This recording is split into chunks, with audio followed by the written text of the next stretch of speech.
ሰላም ሰላም እኔ ውድ ቤተሰቦች እንዴት አደራችሁ? እንደምን አረፈዳችሁ? አለው እግዚአብሔር ይመስገን። እንግዲህ ጨረቃዎቹ ማታ ይጠብቁን ብለዋል። ቅመሟ ቤት ምና ይሆናል አይ ቲንክ ዩቲዩብ ላይ ይመጡ። በትላንትና ቪዲዮ አብዛኞቻችሁ ገብቷቸዋልም ደስ ብሏቸዋል። ያው እግር ስላጠብኩ ሌላ ነገር ልባል እችላለሁ፣ ግን አያገባኝም። ምን አገባኝ እኔ ማፈቅርሽ እስከ ሞት ድረስ እያለ ነበረ እና ማንም ምንም ሊልክ አይችልም። ትክክለኛ ነገር እናደረግከው የሚስትክ የፍቅረኛክ እግር ነው ያጠብከው። እግር ማጠብኮ ዝቅ ማለት ትህትና ረበስማ እንዳልኳችሁም እንደዚህ የሚያደርግ የፍቅር ጥግ የገባው ሰው ነው። ይሄ አለ አይደለ የሆነ እንደ ሽንፈት ልበለው እኔ እንጃ። እግር ማጠብ ይሆናል አይደል? በቃ ብቻ እንደዚህ አይነት ማየት የለባችሁም።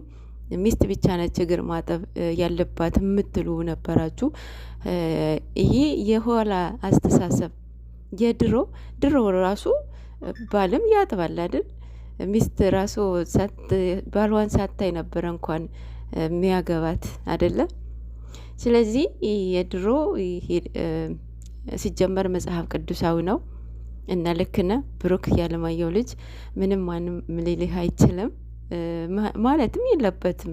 ምክንያቱም እንደዚህ ማለት ትርጉሙ ምንድነው ብሎ ማወቅ መቻል አለበት ማለት ነው።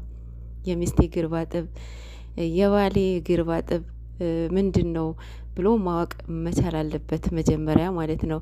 ሰው ምን ይለኛል ሳይሆን ለሰው አይደለም የምትኖሩት፣ እንደ ቤታችሁ ትኖራላችሁ እንጂ እንደ ጎረቤታችሁ አትኖሩም። ሶ ብሩክ ያለማየሁ ልጅ ልክን አደረግከው። እነሱ ሲገባቸው ይገባቸዋል ማለት ነው።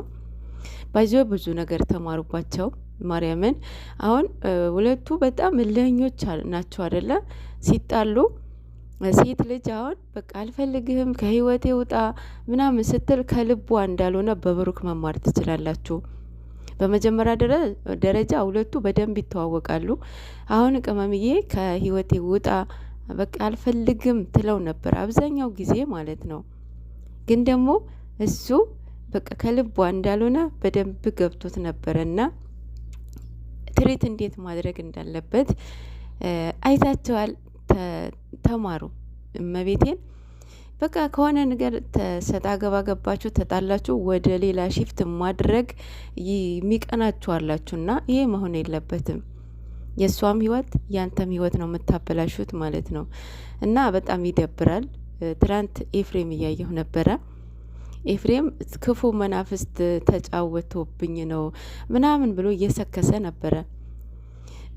አሁን እሺ አሁን ልጅቷ ከመጣች በኋላ እንደዛ ቢል ጥሩ ነበረ። ግን ደግሞ ልጅቷ ከኤርፖርት ስትመጣ አበባ ይዞ እንዴት ደስ ብሎ እንደተቀበላት አይተናል አይደለ?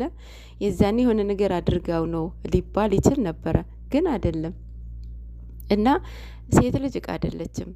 እንደፈለክ የምትወስዳት፣ እንደፈለክ የምታመጣት፣ እንደፈለክ የምትቀያይራት ቲሸርት አይደለችም። እና አንዳንዴ ሴቶችም ራሳችሁን አስከብሩ፣ ተከበሩ፣ ማስከብሩ ማለት ነው። ማለት በቃ ሴት ልጅ ማስከበር አለባት። እራሷ ነች አይደለ? ማንም ሰው አይደለም። ስለዚህ በአንዱ የመጣ ሁሉም ሰው በቃ ሴቶች እንዲህ ናቸው ይባላል። የራስሽ ያልሆነ ሰው በቃ ጊዜም ሰዓትም መፍጀት መጨረስ የለብሽም። ቆራጡ ነው እንደ ጨረቃዎቹ በጣም በጣም ቆራጦች በቃ አለ አይደለ? መኖር ነው የሚፈልጉት። ኧረ በስመ አብ ብዙ ነገር ተማሩባቸው። ይሄ ማንነታቸው ደግሞ እግዚአብሔር ይጠብቅላቸው ማርያምን ከዚህ ማንነታቸው እንዲኖሩ ማለት ነው። እና ሰላማችሁ ይብዛልኝ። አበናይስቴ